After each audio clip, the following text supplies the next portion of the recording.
শিলোভিজ ওয়ার্ল্ডে আপনাদেরকে স্বাগত। আজকের ভিডিওটি এই গরমের একটি রিফ্রেশিং ড্রিঙ্ক। প্রথমেই নিয়ে নিচ্ছি কাঁচা আম, আপনারা কাঁচা মিঠে আমও ব্যবহার করতে পারেন।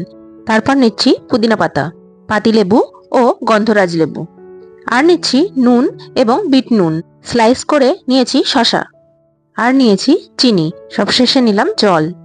এরপর শসা, পুদিনা পাতা আর কাঁচা আম মিক্সিতে পেস্ট করে নিলাম। অ্যাড করে দিলাম 6 চামচ চিনি। এবার অ্যাড করলাম নুন এবং বিট নুন, 2-3 চামচ মতো দিলাম। এবার পাতিলেবু ও গন্ধরাজ লেবু অ্যাড করে দিলাম, দিয়ে ভালো করে মিক্স করে নিলাম। এবার দিলাম জল, একটুখানি মিক্স করে নিয়ে তারপর দিয়ে দিলাম গোলমরিচ। গোলমরিচটা আমি দেখাতে ভুলে গেছিলাম।